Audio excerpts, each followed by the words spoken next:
Buonasera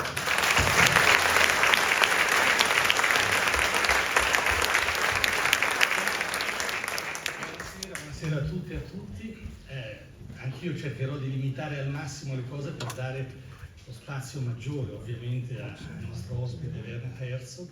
Dovrei fare due premesse, ma una la do per scontata, riguarda il mio stato d'animo. Lo immaginate da soli e non aggiungo molto altro. Invece la seconda premessa che ha già suggerito Matteo è che, anche se credo tutti, assolutamente tutti qui in sala abbiamo negli occhi e nella mente molti esempi della grande cinematografia di Werner Herzog, oggi parliamo soprattutto dei suoi libri e del suo rapporto con la scrittura. Prima di parlare dei libri vorrei ricordare che Herzog ha più volte sottolineato come già le sceneggiature delle sue opere cinematografiche sembrano a lui dei testi letterari autonomi. E oltre a questi ci sono dei veri e propri libri. Oggi parleremo soprattutto di due di questi libri e altri due, come dire, alleggeranno nel sottofondo della nostra conversazione. I due di cui parleremo e che richiamo subito sono il suo libro d'esordio, Sentieri nel ghiaccio, che è stato scritto nel 1978 e tradotto in italiano 2 anni dopo, con questo titolo, e il più recente, un libro di un paio di anni fa pubblicato da Feltrinelli, Il crepuscolo del mondo. I due che invece rimarranno sotto traccia, per così dire, ma che ogni tanto verranno richiamati, sono recentissimo, è uscito questa settimana in italiano, la sua, come vedete, piuttosto consistente autobiografia intitolata Ognuno per sé e Dio contro tutti, un titolo che richiama anche uno dei suoi film più famosi, e uno splendido volume di interviste, dialoghi alla fine del mondo, da cui ogni tanto mi capiterà di ripescare qualche affermazione, Per cominciare però, visto che siamo in un festival che mette la traduzione al suo centro da sempre, chiederei a Werner Herzog di parlare appunto di questo, di parlare del suo rapporto con la traduzione, forse tenendo presente vari punti di vista. Il primo punto di vista, più ampio, riguarda in fondo il dialogo tra parola scritta, si potrebbe dire trasformazione del mondo in parole, che è ciò che fa lo scrittore, e il linguaggio cinematografico, trasformazione del mondo in immagini. Oltretutto, in qualche occasione, non frequentissime, qualche pellicola di Herzog è stata ispirata da un'opera letteraria, penso al Büchner del Wojciech, penso a Bruce Chatwin e a qualche altro esempio ancora. Il secondo aspetto della traduzione che invece potremmo considerare è quello propriamente della traduzione letteraria. Intanto perché i suoi libri, come ho appena detto, sono stati tradotti in italiano e, come spesso accade, non sempre la traduzione italiana corrisponde esattamente alla versione originale, che in qualche caso è molto più inventiva, molto più sorprendente. E poi perché lui stesso ha tradotto in tedesco dall'inglese un poema molto particolare di un autore il cui nome non è facile pronunciare, Ondacci credo si debba dire, di nuovo un poema linguisticamente molto complesso. E quindi non è proprio una domanda, è un invito a entrare in materia su questo vasto territorio. Well, first of all, I would like to say that we should focus more on writing, and it starts to sink in slowly that I'm a writer, and it sinks in that what I say since more than 40 years, that my writing will outlive my films. It will have a longer life. And there's a more direct relationship between writing and filmmaking. In filmmaking you have finances in between, organization, crazy actors, editing, and you just name it. Here when you're writing, you're just instantaneously expressing what is going on inside of you. And so I try to avoid at the moment to speak too much about cinema. The only remark about what I heard is that certain pieces of literature should not be transformed in films. For example, Dante, leave Dante in peace and read Dante, do not make a film. Or for example, Georg Büchner, a short text, prose text named Lenz, about 30 pages, which is some of the most beautiful prose that was ever written in German language. There was an attempt by an American filmmaker to make it into a film, and it's a failure. Thanks God it was a failure, because you should not touch the text, leave it a text. So that's as a preamble to what we are doing here.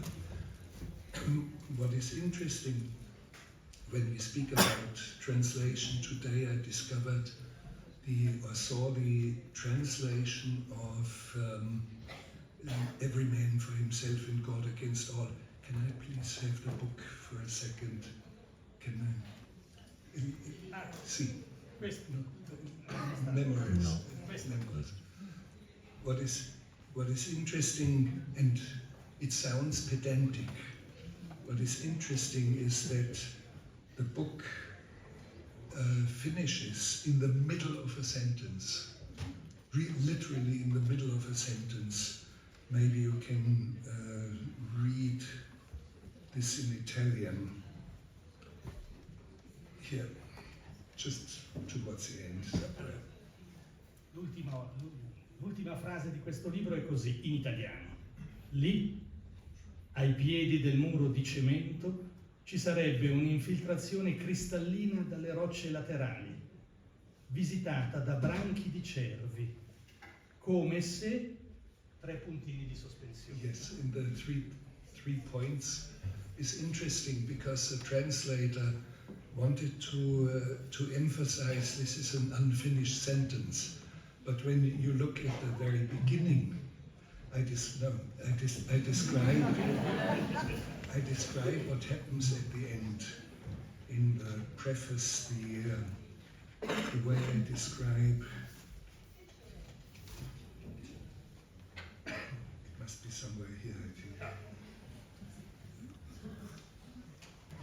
About Onoda. Sì. Allora, ma non era un proiettile, bensì un colibrì. Anzi, devo leggere forse da poco prima. A little bit more, sì. From the... Stavo quasi terminando la stesura di questo libro quando ho sollevato lo sguardo perché fuori dalla finestra avevo visto qualcosa lampeggiare e sfrecciare verso di me. Brillava di un verde chiaro, ramato, ma non era un proiettile, bensì un colibrì. In quel momento ho deciso di fermarmi. L'ultima frase si interrompe semplicemente dove ero appena arrivato. And the background is Hiro Onoda, the Japanese soldier who fought the Second World War 29 years after the end of the war, still believing that the war had not ended. And Onoda described to me that sometimes you can see the future. He experienced a bullet that was fired at him, and in low light, the sun low, it was gleaming, it was shining in yellow color and came at him, and he rotates his body to the side and the bullet does not hit him. And here I describe, I see like Onoda something shooting at me, and it was a colibri, and I literally finished in the middle of a sentence without punto, punto, punto. Just, so it may be pedantic, but it's literature how it's translated, but it's real life how it happened to me, without having the time to make dot, dot, dot. Credo ci sia un altro esempio di traduzione che tende a, come dire, normalizzare qualcosa che invece nell'originale è più sorprendente, proprio sul finire di Sentieri nel ghiaccio. Nell'ultimo appunto di questo libro, dopo ne parleremo meglio, per chi non lo conosce è il resoconto, quasi il diario di un cammino a piedi da Monaco a Parigi. Un cammino a piedi particolare, fatto senza nessuna attrezzatura, salvo un paio di stivali e pochissimo altro, e fatto per una ragione incredibile, e cioè arriva la notizia a Herzog che una grande critica del cinema tedesco e attrice sta per morire di tumore a Parigi. A lui sembra impossibile accettare questa morte, sia per ragioni affettive, sia perché questa figura è troppo importante per ciò che sta avvenendo nella cultura tedesca. Non può morire. E quindi si dice che se potrà andare a piedi da Monaco a Parigi, senza i comfort del turista, ma con la sua pura forza, lei vivrà. E quindi parte per questo viaggio. Alla fine l'ultimo paragrafo dice maybe you read from here. Siamo sabato 14 dicembre. Sul seguito ancora questo. Sono andato dalla Eisner, il nome della grande critica, era ancora spossata e segnata dalla malattia. Qualcuno doveva averle detto per telefono che io ero arrivato a piedi. Io non volevo dirlo. Ero imbarazzato e ho steso le gambe dolenti su una seconda sedia che lei mi ha spinto davanti. Nell'imbarazzo mi è passata per la testa una cosa e dato che la situazione era comunque strana, gliel'ho detta. Insieme, questo è il punto fondamentale, insieme, ho detto, faremo un fuoco e arrosteremo i pesci. Questo in italiano. Yes, and that's an interesting thing about translation here. I do not want to criticize it because I think it's very well translated into Italian. And you have to understand, I was walking 85 kilometers non-stop, a whole day, a whole night, another whole day without stopping, and there was ice and snow and rain in storm against me. It's very difficult to walk against a storm. It is as difficult as going on a bicycle against very strong wind. It's a real struggle. So 85 kilometers without stopping. And arriving at Lotte Eisner's place, my language has come apart. And the imagery has, in a way, came apart. And I said to her something which was wrong. It was not correct in language anymore. I said, together we will cook a fire. You cook a soup, but you do not cook a fire. And we will stop fish. You stop the traffic, but you do not stop fish. So, and what is interesting, the translation is trying to correct my incorrect German. And this is how sometimes things get lost or get smoothened out. It becomes polished. And this happens, and we have to anticipate it. And that's why I would advise you learn at least 12 or 14 languages so that you can read things in its original.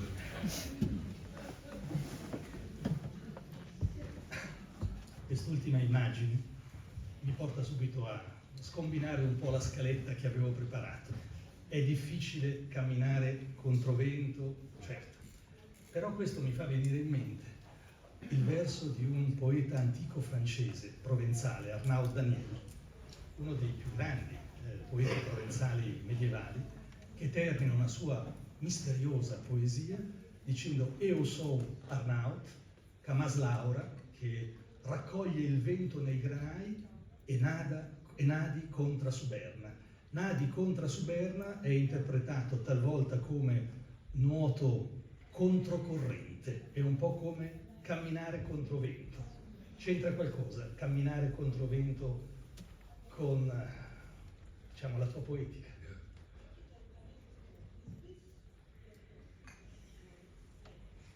No, there's no idea, I just write. I do not think that much. We have to be careful. And when you're walking like from Munich to Paris, it is a situation that translates immediately into some sort of a text. Of course, I'm a thinking person, but I'm not overloading my writing with big ideas. And it ends with a strange thing I said to her at the end, the very last sentence. I don't know if you read it. I said to her, please open the window, from these days on I can fly. And I find it interesting that all of a sudden, without me thinking, certain things come up that have engaged me in my whole life. And we have also to understand that many writers who are really, really good, like Bruce Chatwin, has been a man on foot. Or, for example, a great Swiss writer whom I admire deeply, Robert Walser, was somebody who was on foot.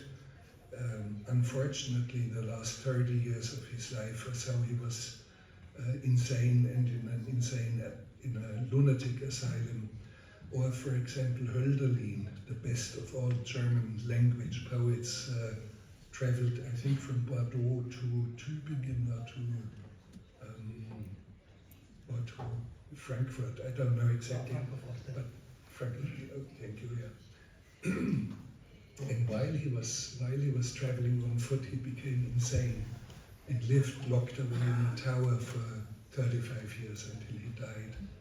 So we have to be careful. I am clinically sane. I'm not one of those insane ones. I'm clinically sane, so to speak.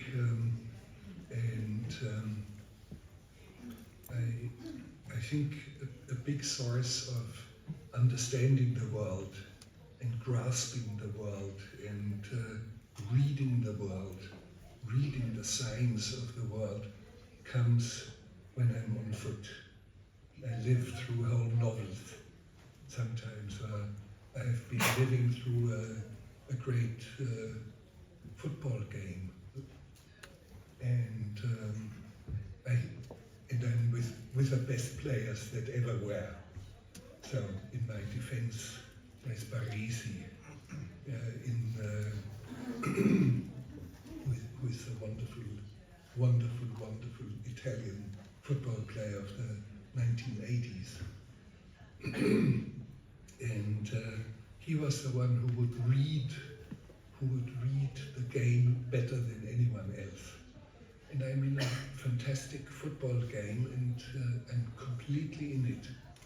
And the game is over and the referee whistles. And I hear the whistle, and all of a sudden I'm still walking, and I look around and I have not lost direction in which I was walking.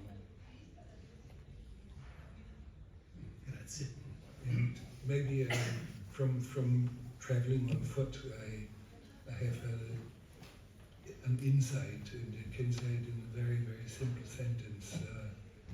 The world reveals itself to those who travel on foot.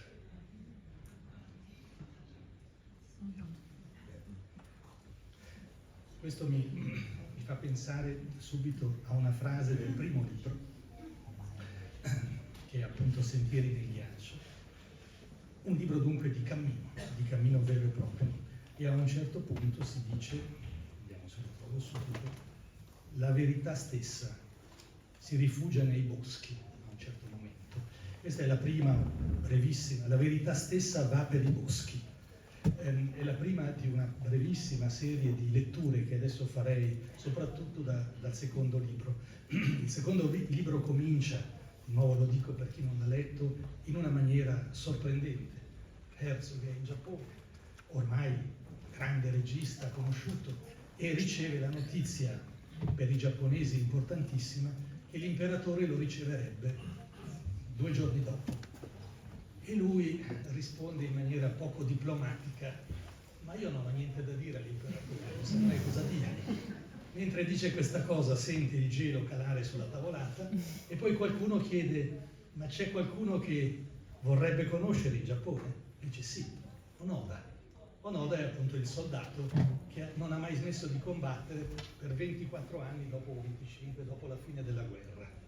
E da questo incontro con Onoda nasce questo libro intitolato Il crepuscolo del mondo, dove però più che il racconto di Onoda, la trama in sé, mi colpiscono alcune cose che adesso provo a suggerire con le letture e che poi dirò meglio. Saranno letture molto brevi. Allora.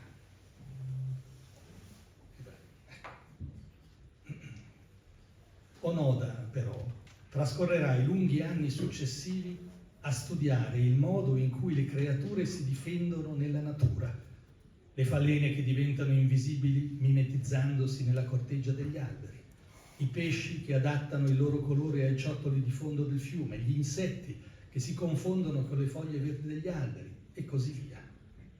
Grazie a lui, la giungla deve essere qualcosa di più di una semplice giungla, un paesaggio circondato da un'aura di pericolo, dalla morte in agguato. Ancora un esempio. Ed ecco che d'un tratto accade qualcosa, come se con fare discreto il tempo in forme del sonnambulismo, fratello naturale del sogno, si unisse compagno fedele alle certezze del sogno, nonostante tutto sia reale, immediato, tangibile, inquietante e innegabile nella sua presenza. La giungla, la melma, le sanguisughe, le zanzare, il grido degli uccelli, la sete, il prurito sulla pelle. Il sogno ha il suo tempo, si snoda e riannoda freneticamente in avanti e all'indietro, vacilla, si ferma e così via. Qual è la riflessione che mi viene da fare a questo punto? Che Onoda, come il protagonista Werner Herzog del primo libro, come i molti protagonisti dei suoi film, quelli che tutti ricordiamo, Kaspar Hauser, Aguirre, persino Fitzcarraldo e i molti altri che non starò a nominare, sono tutto sommato all'inizio dei personaggi non solo reali, ma storici, che hanno una loro dimensione storica. E forse Onoda in questo senso è il più storico di tutti, parte dalla guerra combattuta, crede davvero che la guerra non sia ancora terminata e sceglie la giungla per continuare la sua battaglia. Tuttavia, Onoda, come quasi tutti gli altri personaggi storici, sono condotti da una forza quasi misteriosa verso i confini della storia, verso un oltre, al di fuori della gabbia storica. Questo mi ha fatto pensare a un documentario per me stupefacente che mi ha profondamente colpito. L'avevo visto per caso a Lisbona in inglese, Cave of Forgotten Dreams, la caverna dei sogni perduti, ambientato nella grotta di Chauvet in Francia, che conserva le incisioni rupestri, i graffiti e i dipinti più antichi, almeno per il momento, della nostra storia umana, risalgono a quasi più di 30.000 anni fa. Nel documentario a un certo punto una voce dice che tra i più antichi e i più recenti tra le più antiche e le più recenti di queste immagini, secondo gli esperti, passano 5.000 anni. E subito dopo la voce, quasi prevenendo la nostra reazione di stupore, dice: lo so che vi stupite di questo, 5.000 anni. Il fatto è che noi siamo prigionieri della storia, loro no, loro sono gli uomini preistorici.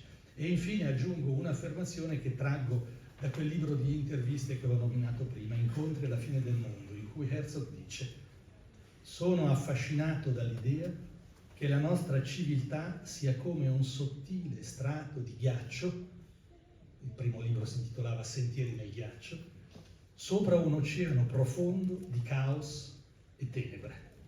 E quindi la domanda è: forse riusciamo ogni tanto, come lo vedremo dopo, a uscire dalla prigione della storia e della civiltà? Ma cosa c'è al di là?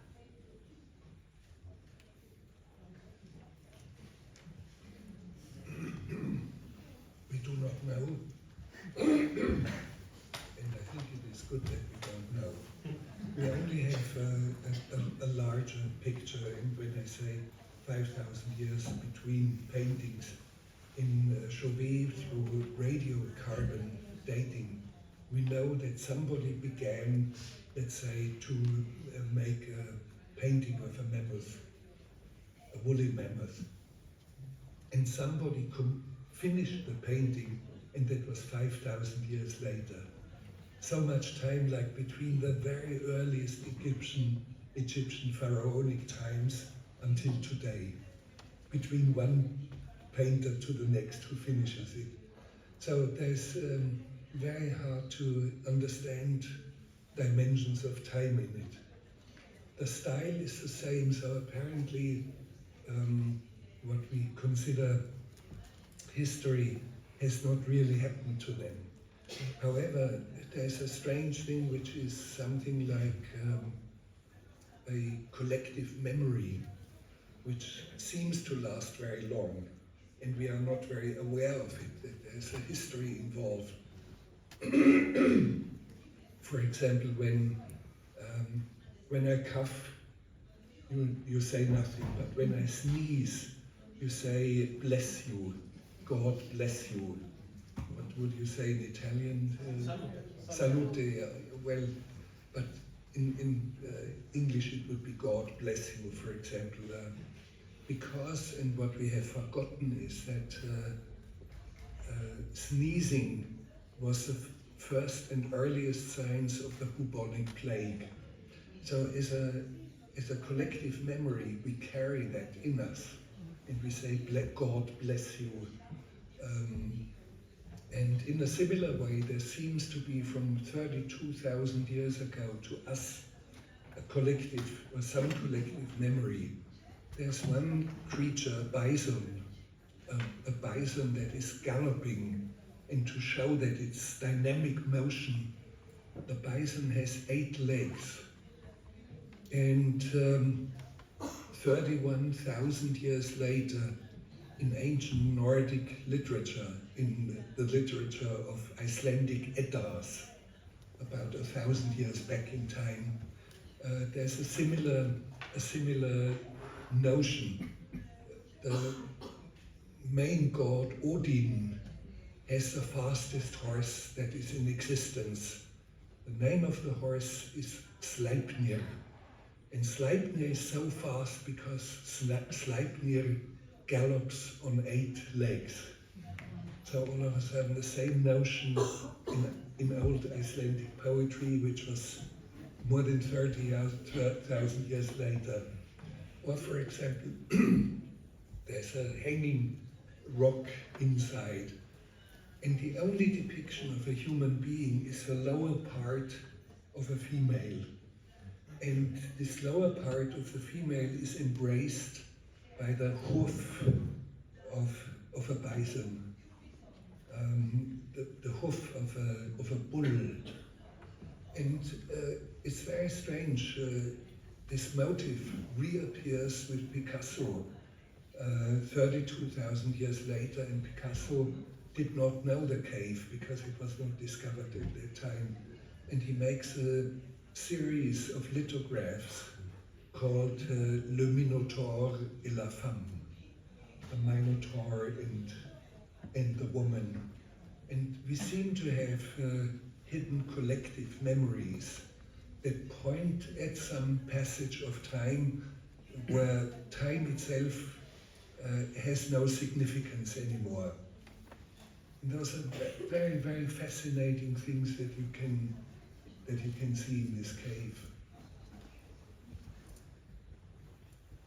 Quest'idea del tempo che perde il suo carattere di tempo a cui siamo normalmente abituati mi sembra molto presente nella vicenda di Onore, quel passo proprio che ho letto, no? E questo immergersi nella giungla è in qualche modo scoprire, come avverrà poi appunto anche, non so, per esempio nel film di Aguirre, scoprire qualcosa che è concreto, è altrettanto concreto della nostra normale percezione della realtà, ma sembra corrispondere a un altro stato di coscienza e a un'altra dimensione dell'esistere. È giusto?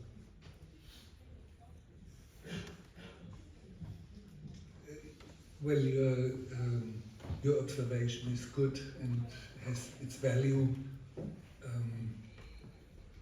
For me, very difficult to explain things or to verbalize things. certain ideas where I have difficulties to verbalize, but your observation makes sense.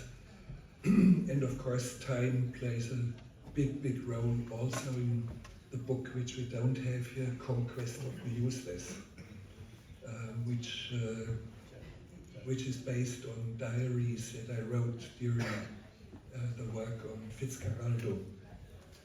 And there are moments in it where time is completely suspended and is eliminated, and yet we are moving within time, and laws of nature are also suspended.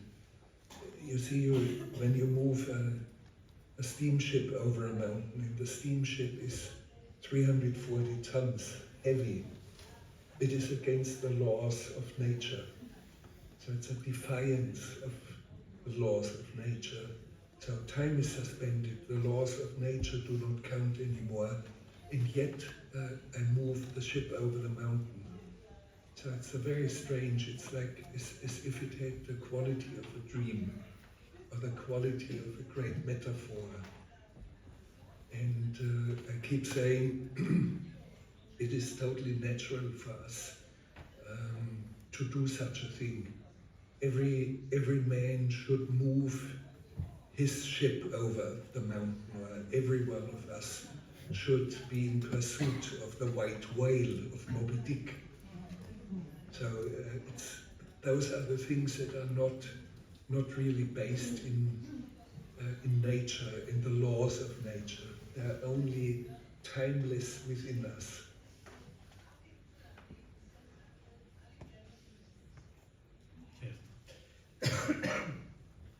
Quando avvengono questi momenti particolari in cui sembra di riuscire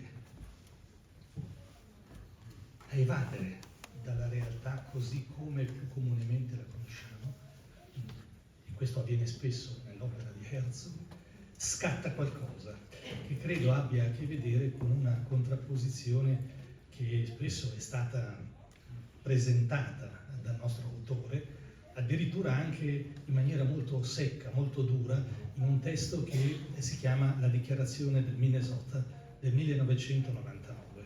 È un testo che riguarda più il cinema che la letteratura, ma per la verità che potrebbe avere applicazioni anche nel mondo della letteratura. Lì il bersaglio principale di Werner Herzog era un certo tipo di cinema, le cinéma vérité, quel tipo di cinema che crede sia suo dovere inseguire in maniera quasi oggettiva e scientifica la realtà così com'è, dire tutta la verità. Anche in letteratura ci sono stati esempi di questo tipo. Per esempio mi ricordo un grande scrittore italiano, molto particolare, che si chiamava Carlo Emilio Gadda, che quando gli hanno chiesto di dire la sua opinione a proposito del neorealismo italiano, ha detto, più o meno, cito a memoria, a me sta bene che un libro o un film mi faccia vedere una scarica di mitra, ma vorrei anche sapere, diceva Gadda, le ragioni e le irragioni che si celano dietro quel piombo scagliato. Ecco, quando Herzog nel 99 scrive questa dichiarazione del Minnesota, propone una netta contrapposizione tra quella che lui chiama la verità dei contabili, cioè quella verità a cui alludevo fin qui, e un'altra forma di verità, che credo lui chiami verità estatica. Con un gioco di parole si potrebbe dire che la sua ricerca di verità non è estetica, ma estatica.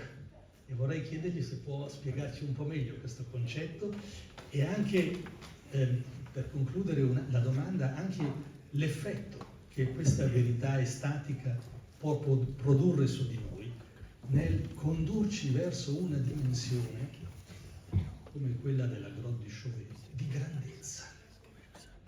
Questo mi ha fatto venire in mente, glielo dicevo qualche ora fa quando ci siamo conosciuti, una lettera che molti ricorderanno di un poeta quasi contemporaneo di Hölderlin, Giacomo Leopardi. Leopardi a 20 anni, anzi a 19, cerca di fuggire dalla casa per lui asfissiante, dei suoi genitori, da recanati. La fuga andrà male, lo beccano e non riesce a scappare, ma ci resta la lettera che aveva scritto a suo padre per spiegare le ragioni della sua necessità di andarsene. E in questa lettera dice che lui vuole perseguire un ideale di grandezza, ma poi si interrompe un attimo e dice: ma forse lei, signor padre, voi non potrete capirmi, perché forse lei non conosce altra grandezza che quella che si misura con i calcoli e con le norme geometriche, cosa che mi sembra molto simile alla verità dei contabili. Yes, of course, it's a deep question that has always been behind my quest of writing, of making films. Something that is unknown to us, the truth nobody knows, nobody can define what it is. Neither the mathematicians, nor the Pope in Rome, nor the philosophers. But I think it's where poetry begins, where real poetry begins. And it's not only the poetry of those who write poetry, it's those who read poetry, who have moments of illumination. And if you can get this moment of illumination across to an audience in films, in writing, that's the best that can happen to you when you are an artist. And of course, it's always a conflict between facts and something, a deeper truth, a deeper layer of truth. And I would like to mention André Gide, who once said, I modify reality to, I have to say it again. I modify facts to such a degree that they resemble truth more than reality. And I think this is a very, very fascinating concept. And in a similar way, departing from facts and the real things in the world, you have Michelangelo, and I think the finest sculpture that was ever made by any artist is the Pietà, which you have in Rome, in St. Peter's. You have Jesus in the arms of his mother. Jesus is a 33 years old man, and you can see that. And when you look into the face of his mother, the mother of the 33-year-old man is maybe only 15, maybe 17. So my question is, did Michelangelo try to give us fake news? Or did he try to lie to us or cheat us? No, he did not. He modified facts to such a degree that all of a sudden we have the illumination of the deeper truth of these two persons. So that in essence would describe, but we could spend the next 48 hours here to discuss it, and it would be good.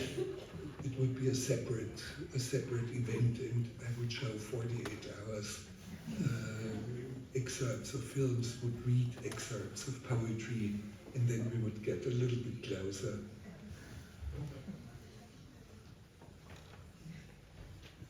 Certo, una cosa che non ho detto è un altro pezzettino della dichiarazione del Minnesota che dice, ed è esattamente quello che ha detto poco fa Herzog, che dice: il dato di fatto crea norme, la verità illuminazione. La parola illuminazione naturalmente è una parola che credo faccia pensare subito a uno dei maggiori poeti che abbiamo alle spalle, Rimbaud, des Illuminations. Ed è una parola che subito suggerisce un altro tipo di approccio alla percezione e alla verità, appunto diversa da quella che comunemente consideriamo la verità razionale delle cose. Anche qui mi viene in mente un altro poeta francese, non so se hai mai incontrato, Philippe Jacotet, che ha scritto un libro molto bello sul forse uno dei maggiori pittori italiani del Novecento, Giorgio Morandi. ricorda in questo libro che un giorno Morandi riceve la visita di un critico, gli fa vedere le sue opere e intanto gli dice: sai, io leggo sempre da una vita soltanto 2 libri, i pensieri di Pascal e i diari, lo Zibaldone di Giacomo Leopardi. E poi parlando di Pascal gli dice: ma ti rendi conto che era un matematico? Ma lo sai che con la matematica si può spiegare quasi tutto? E Jacotet annota: forse in quel quasi c'è tutta la pittura di Morandi. Il gioco è cioè che non si può esattamente misurare. Mi sembra che sia un po' questa la lunghezza d'onda di questa parlando. Well, it's a big load of poets and painters and voices. And I think what Rimbaud did and wrote down makes him immortal, because he's after illumination. He's clearly immortal. And we speak in 2,500 years again, and we will still have him around.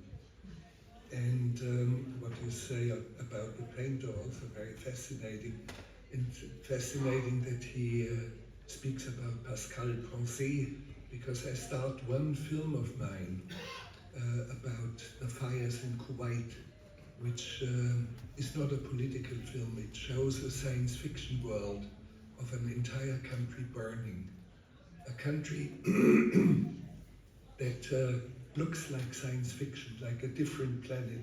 It cannot be our planet anymore, what I'm showing. And I start the film with a quote from Blaise Pascal, from Pensée, from the thoughts. And it says, the collapse of the stellar universe will occur like creation in grandiose splendor. And it's a wonderful, wonderful sentence, and under Blaise Pascal, and I have it as a written text on the screen before you start to see the film. And I elevate the audience to a very high level to step into the film, and I never allow them coming down from it. However, the quote from Pascal is not from Pascal. I faked it. I wrote it myself. and it's a very beautiful sentence. And I keep saying Pascal could not have said it better.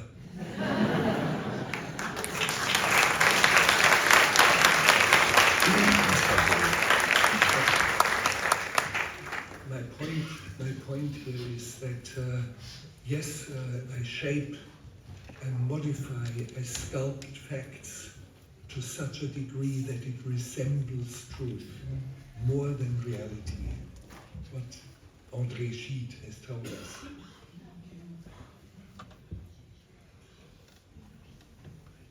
Certo,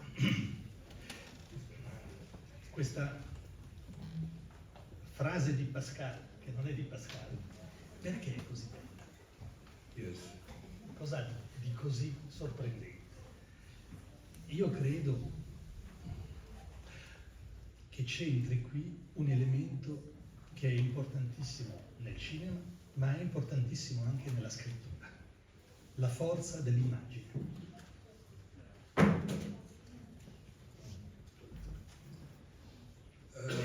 Yeah, but we shouldn't go too much into cinema. Yes, images have a certain power, but so does language. The film begins with language. It begins with Pascal, or quasi-Pascal.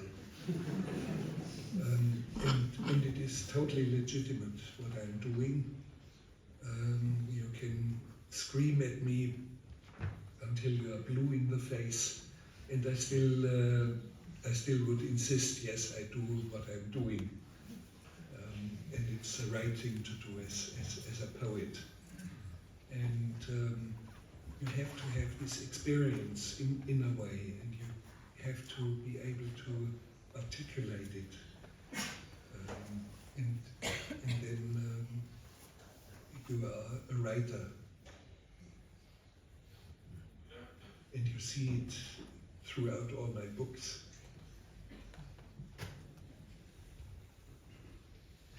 Adesso faccio la domanda più difficile o più scema, a seconda, in cui mi metto in gioco direttamente, perché nella dichiarazione del Minnesota, che ho richiamato prima, tutto quello che ho riassunto poco fa, che va contro la verità dei contabili e il cinema verité, mi è chiarissimo e si parla lì, potrei condividerlo senza problemi. Ma poi c'è, credo, il punto 10, che va a toccare una corda molto sensibile. Io credo di capire contro cosa si dirige questo punto 10, verso, che dopo leggerò tra un istante, lascio la suspense, verso una certa paccottiglia New Age, un modo di guardare, una melassa di pensiero con cui si parla della natura e del canto della vita. Ma nello stesso tempo, appunto, mi tocca e mi interroga particolarmente. Quest'estate stavo scrivendo per i fatti miei un appunto che adesso leggo e poi chiederò una cosa a Herzog. L'appunto è il seguente: non sempre si ha la forza di guardare e vedere davvero ciò che si guarda. Oggi, ad esempio, distratto dalle cose da fare, guardo gli alberi e i prati, eppure non riesco a vederli, né loro sembrano in grado di parlarmi. Condizione frequente, del resto, e forse più diffusa. Ciò che mi distrae ammutolisce il mondo. Ritrovare la concentrazione ammirativa è difficile. Serve un percorso interiore che non si può definire in modo esatto, o che io non saprei né vorrei definire.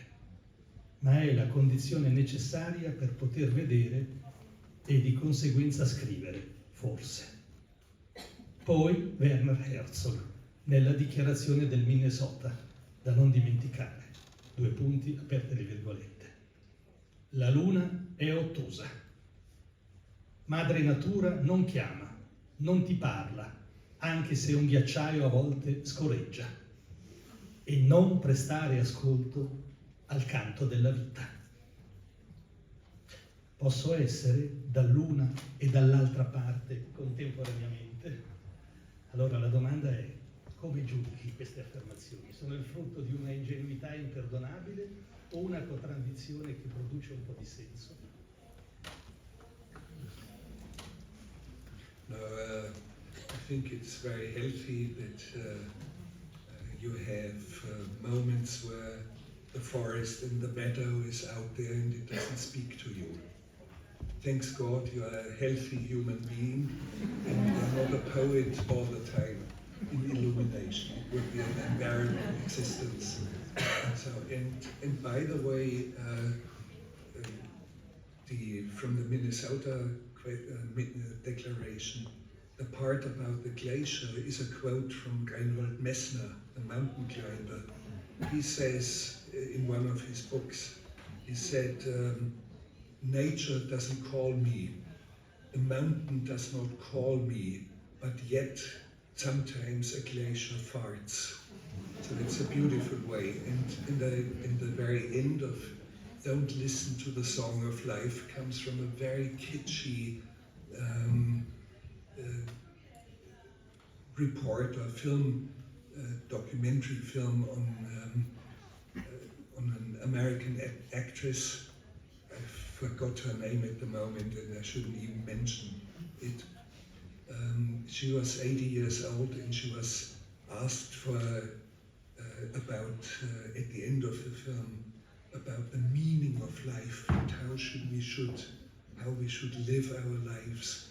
And for minutes, the actress, who is 80 years old now, looks into the camera and comes close to tears and pretends to be thinking. She pretends to be thinking, and then she says, "Listen to the song of life." And I cringed, for God's sake, no. She has been so impressive as an actress when she was much younger and so wonderful, and please don't say that. So I'm quoting a great American film star who meanwhile died. But so it's, what I try to point out, of course, there has to be life in life and nothing else. And that's why I would like to never really describe things or be around with a camera through essential things of life. For example, when a child is born, I would not like to be there with a camera. Or for example, I've made 9 films on death row in the United States, in Texas and Florida, and having discourse with men and 2 women also who were executed fairly shortly after, or almost all of them.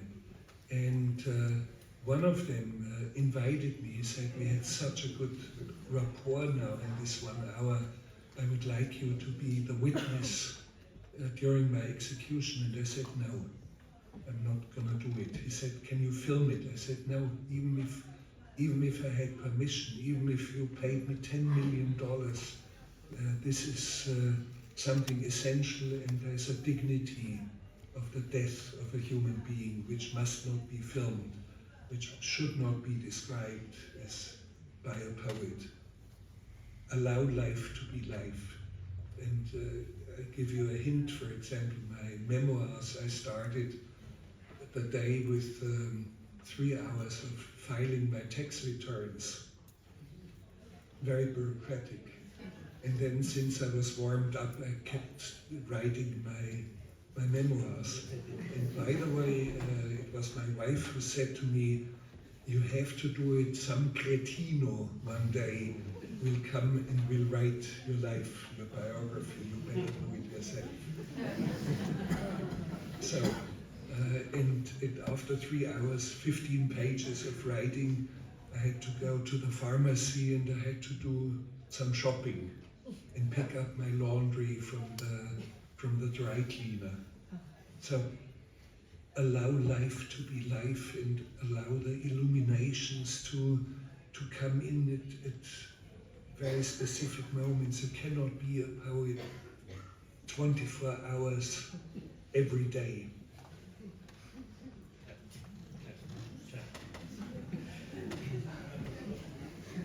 Mi sembra che si sia capito bene.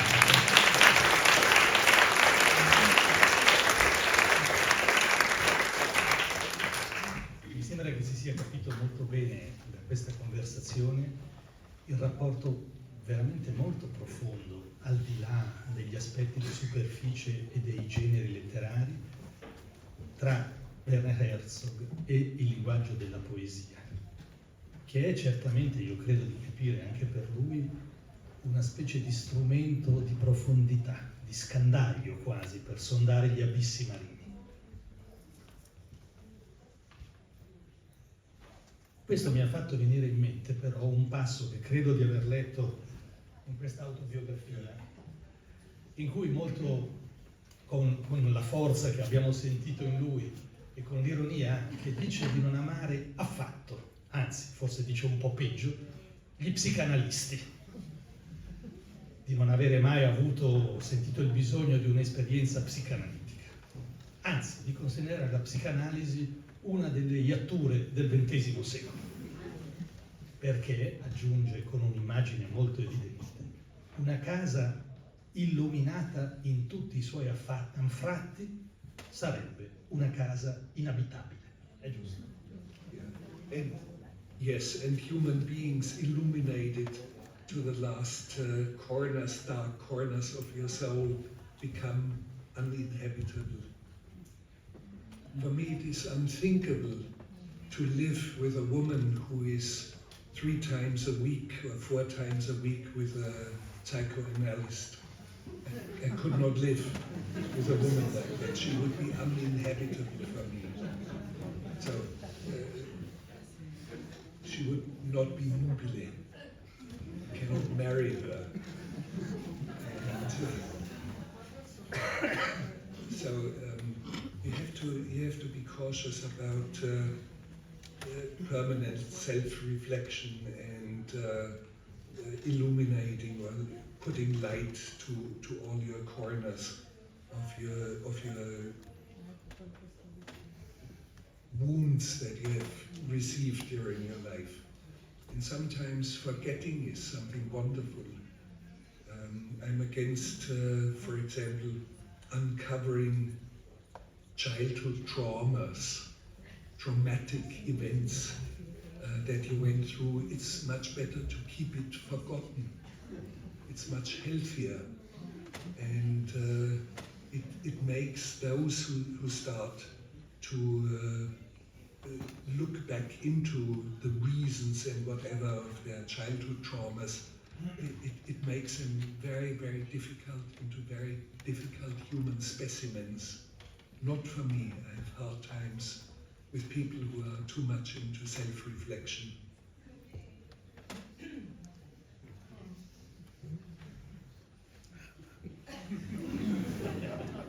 Certo. Devo guardare l'ora. Forse comincio a leggere un brano che avevamo pensato di utilizzare come conclusione, anche se questo non vuol dire che concludiamo l'incontro, ma che poi vedremo se magari ci sono anche domande, osservazioni o curiosità dal pubblico. Il brano che leggo adesso è l'ultima pagina di questo romanzo, Il crepuscolo del mondo, che ho già descritto, quello sulla vita di Onoda, ma è un brano in cui, come vedete, la indosso come Fantozzi. Dicevo, è un brano in cui le vicende che hanno attraversato tutto il libro diventano meno importanti e invece proprio questi aspetti che abbiamo costeggiato durante la conversazione, cioè le accensioni immaginifiche del linguaggio, prendono il sopravvento. Allora leggo proprio la pagina conclusiva. Ormai la vicenda è finita, Onoda è tornato, per così dire, a una vita quasi normale, si sono incontrati, Onoda ha insistito affinché Herzog lo seguisse in un certo santuario dove lui avrebbe potuto mostrargli la sua uniforme che aveva indossato nella giungla per tutti quegli anni di guerra assurda. Ed ecco la pagina finale. Dopo la visita al santuario ci fermammo a conversare in un parco fino a tarda notte. Era stato un sonnambulo per tutti quegli anni, o aveva sognato allora l'oggi, l'adesso. Spesso a Lubang è il nome dell'isola dove si svolge la vicenda, spesso a Lubang si era posto questa domanda. Non c'era nessuna prova che quando sognava che quando era sveglio fosse sveglio, e nessuna prova che quando sognava stesse sognando. Il crepuscolo del mondo. Le formiche, quando per ragioni misteriose si fermano, muovono le loro antenne, fanno sogni profetici. Le cicale gridano all'universo. Nel terrore delle notti, un cavallo dagli occhi incandescenti fumava sigari. Un santo lasciò un'impronta profonda nella roccia su cui aveva dormito. Gli elefanti di notte sognano in piedi. Di notte, nei sogni febbrili, le rocce vengono sospinte su per le montagne incandescenti di rabbia. La foresta si contorce e si estende come bruchi che vagano in salita e in discesa. L'airone messo all'angolo attacca solo gli occhi degli inseguitori. Un coccodrillo ha mangiato una giovine nobildonna. I morti si fanno seppellire in piedi, rivolti al sole. 3 uomini a cavallo, le selle vuote. La rete del pescatore assopito cattura i pesci. Chi cammina all'indietro dovrebbe anche parlare all'indietro. Onoda, letto all'indietro, diventa Adono. Il cuore del colibrì batte 1200 volte al minuto. Gli indiani silenziosi del Mato Grosso do Sul credono di avere 2 vite contemporaneamente.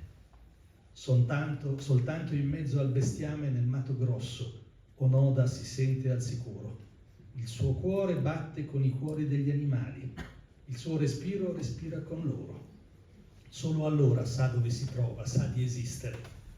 La notte è finita e i banchi di pesci nuotano nel buio.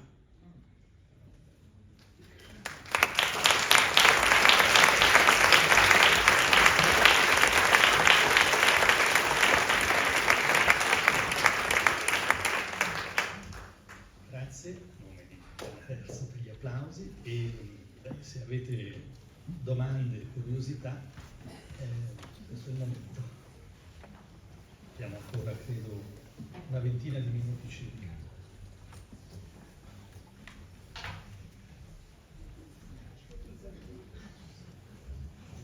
Dice, forse c'è una mano alzata. Sì? Forse dovrebbe provare a gridare addirittura. Yes, I was just wondering, you said you couldn't go out with a woman going, seeing a psychiatrist because you shouldn't. Yeah. Can Can you repeat? No. Vabbè, provo a parlare più forte. Yeah. The translation cannot hear it, so we repeat the question here, please. Okay, you said you couldn't go out with a woman seeing a psychiatrist because. Hai detto che non potresti sposare una donna che vada Ah, ma io dico italiano. Sì, dico in italiano, che tanto Allora, ha detto che non potrebbe uscire con una donna che vede lo psichiatra perché uno non dovrebbe fare troppo self-reflection. Allo stesso tempo lui ha scritto dei memoir, quindi non è questo un andare troppo nel self-reflection?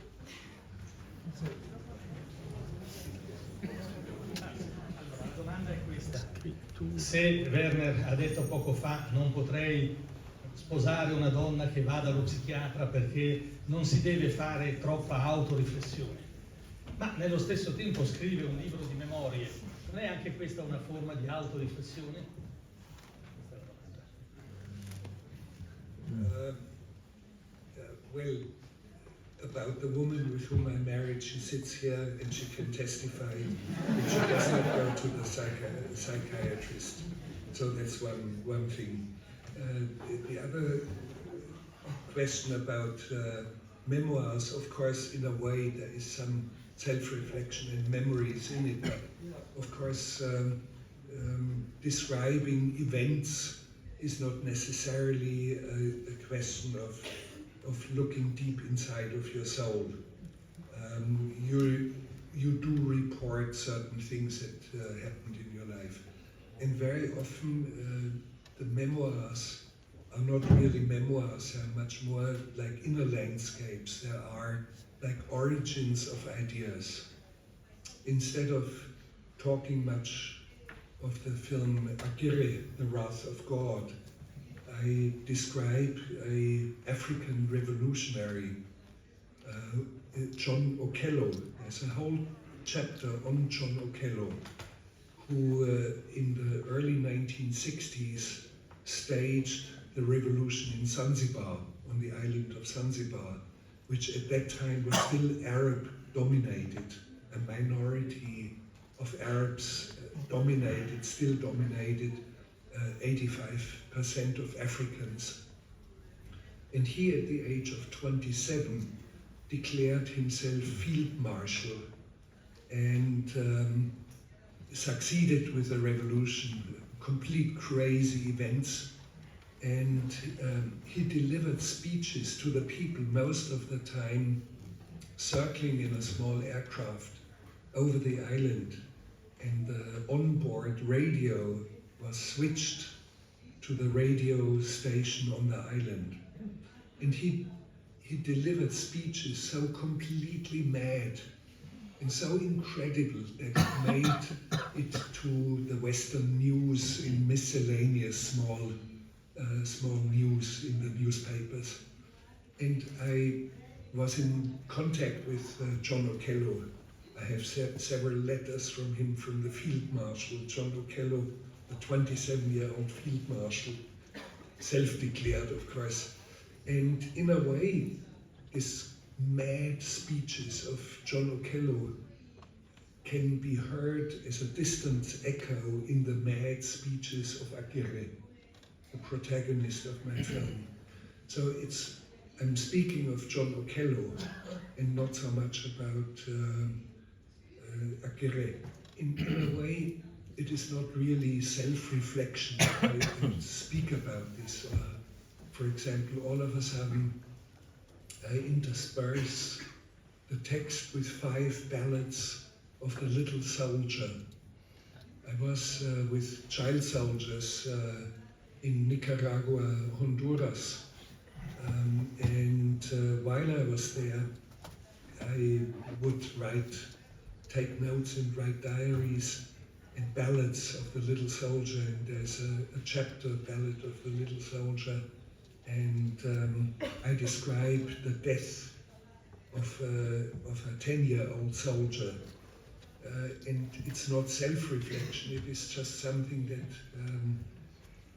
hit me very hard because he shot himself in the mouth with an M16, and I saw it. So I just describe it, and it's a stark, naked prose. It's a little bit like Hemingway would write his short stories. It has this sort of laconic power. I never wanted to imitate Hemingway, but all of a sudden I think Hemingway is not any better than what I'm writing here. So, and of course, not much self-reflection, even in my own judgment about the quality of my book.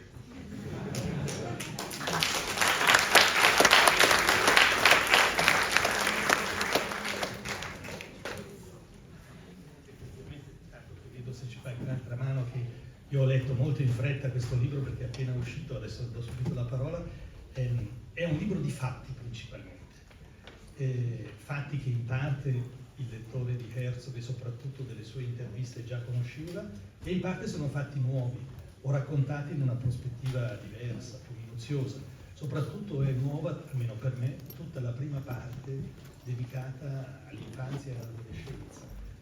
Ma anche in quel caso sono rarissimi, mi pare, gli episodi di autoriflessione nel senso che intendevamo prima. È proprio una narrazione di ciò che è capitato, e ciò che è capitato è spesso sorprendente.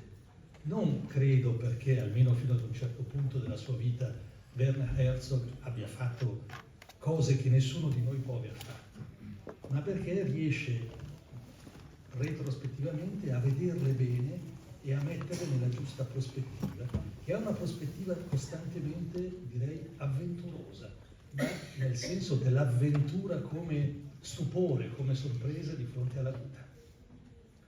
C'era una mano alzata qui. Sì. Yeah.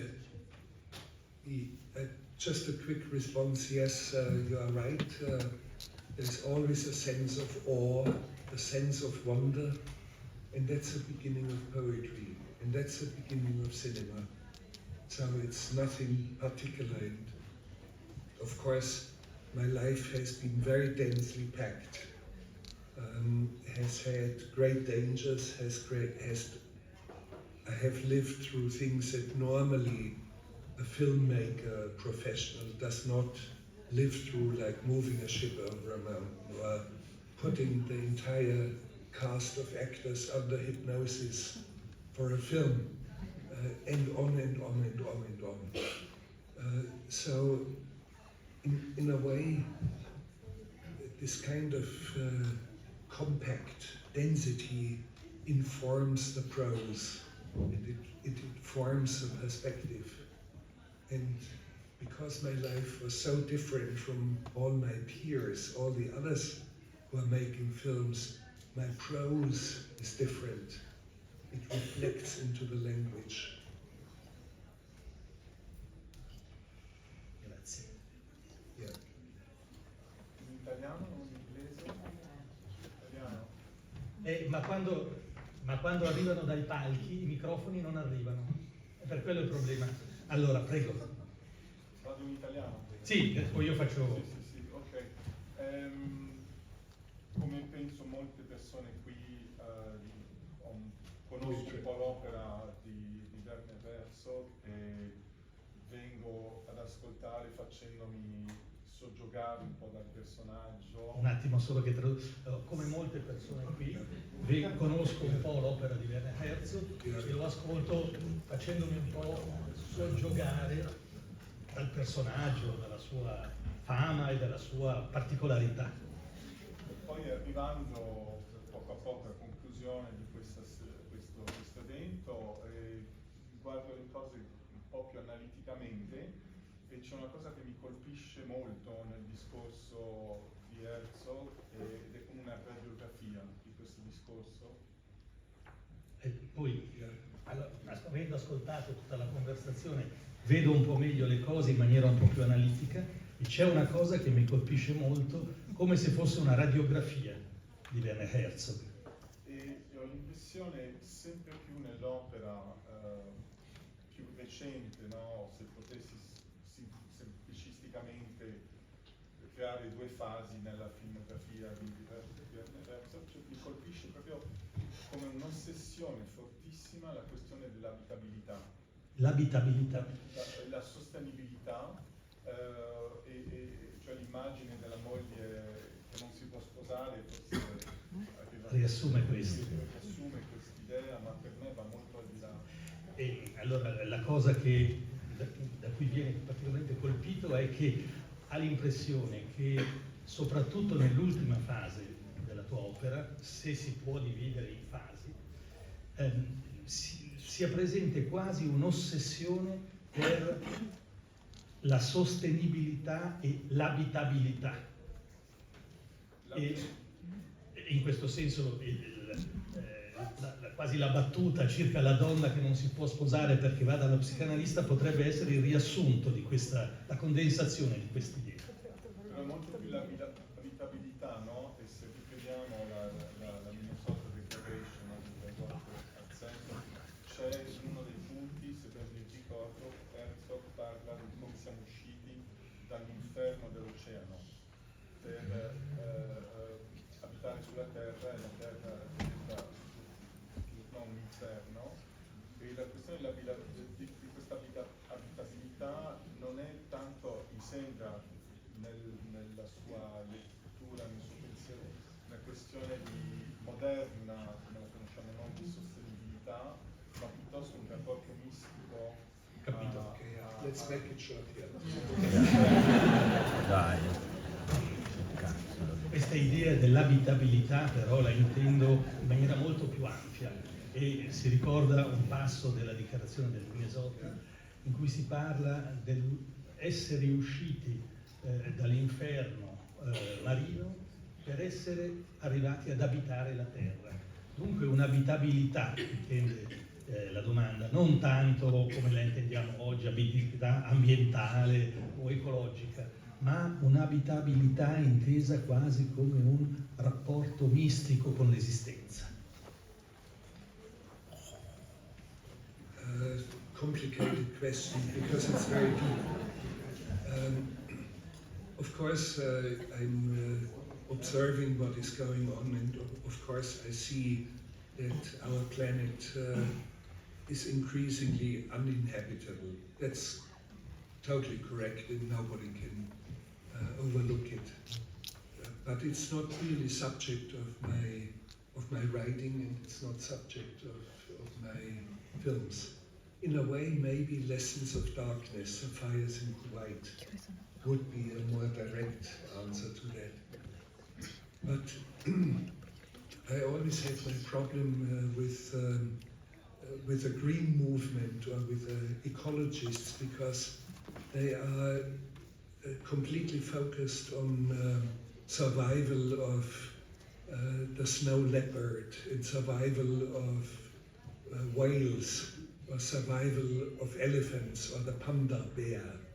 So this is all sexy sort of stuff and goes easily in the media. However, I have a problem with this worldview because it overlooks something very important.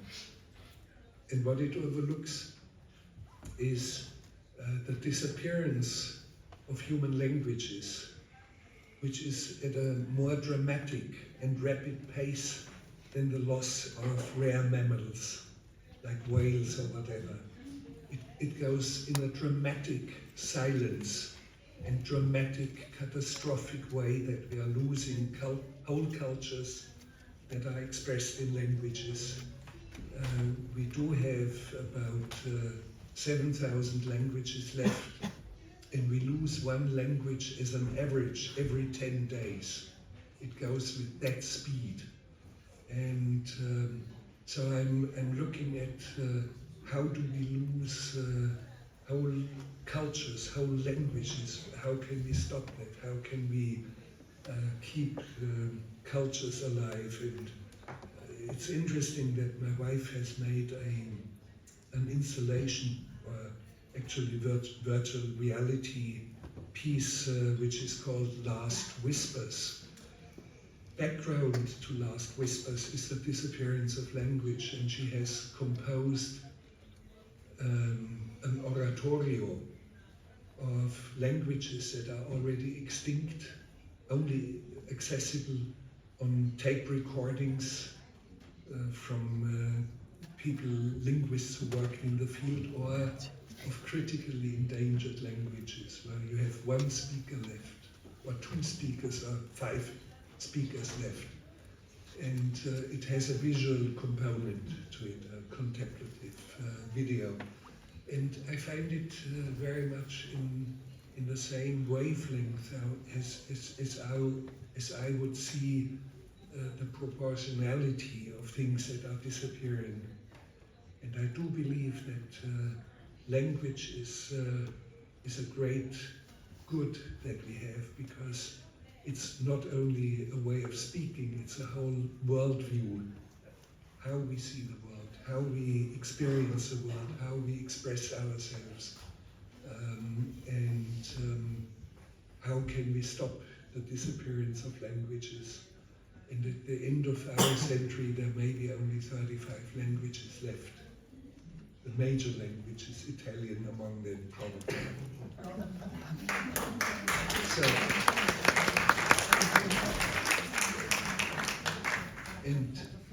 and that's a broader aspect of ecology.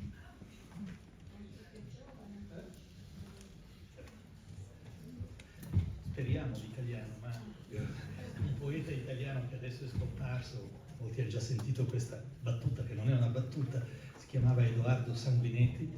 Spesso quando doveva leggere in pubblico diceva: buonasera, io mi chiamo Edoardo Sanguinetti, leggo le poesie che ho scritto in italiano, cioè in un dialetto dell'inglese. Yeah, well, that's a nice provocation by a real Italian. Certo. C'è un'altra mano alzata e poi credo che dovremmo avviarci alla conclusione stavolta per ragioni di tempo. Cioè, uno degli aspetti che mi ha sempre affascinato nell'opera di Herzog sono come 2 anime. Da una parte c'è quella alla ricerca del sublime, di una verità dove in fondo i fatti contabili devono essere piegati alla ricerca di un'illuminazione, però dall'altra parte c'è anche un amore per la scienza. Aspetta che Sì. di dire. Ah, ma non sento. Ah, sì. No, devo Ok. fare il... Allora, anche per la traduzione. Sì. Allora, nell'opera di Herzog mi hanno colpito sempre 2 aspetti. Il primo è quello di cui si è parlato, cioè la ricerca del sublime, all'interno della quale i fatti devono essere piegati in qualche modo affinché scaturisca da essi l'illuminazione. Dall'altra c'è tutta una serie di documentari che si occupano di internet, addirittura l'ultimo non ancora uscito nei nostri cinema, Il teatro del pensiero, dove cerca attraverso le reti neurali, l'affascinante mondo del virtuale, di capire come da questi tessuti, da queste macchine che lavorano essenzialmente con modelli matematici, quindi con fatti, come autoemerga questo famoso pensiero. L'altro aspetto è intanto la passione, l'interesse per il mondo della scienza e addirittura della tecnologia, e la domanda cita alcune di queste opere che scandagliano internet, i nuovi linguaggi, o addirittura in un'opera che ancora non è uscita nei cinema della Svizzera italiana, le reti neuronali, l'intelligenza artificiale, insomma tutto questo orizzonte che ha a che vedere con le macchine, la tecnologia, e che sembra dominato da una sostanziale forza di natura matematica. Tant'è vero che una delle sue che cerca in fondo di unire queste due anime apparentemente contrapposto è che Herzog ha prestato la sua voce per delle poesie create da un sistema tipo ChatGPT3, cioè c'è proprio questa specie di tentativo di trovare una sintesi. Ecco, volevo sapere se poteva dirci qualcosa su questi due aspetti. Il punto quasi più estremo di questa attenzione per scienza e tecnologia è l'aver prestato la tua voce per delle poesie create dall'intelligenza artificiale. Allora, tra queste due polarità, se la domanda chiede se si può dire qualche cosa, se è il tentativo anche di creare una sintesi tra questi due mondi.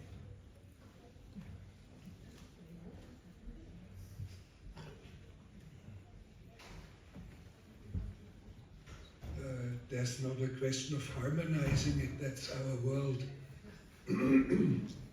And I'm interested in the world, and I want to know, as a poet, you do not avert your eyes.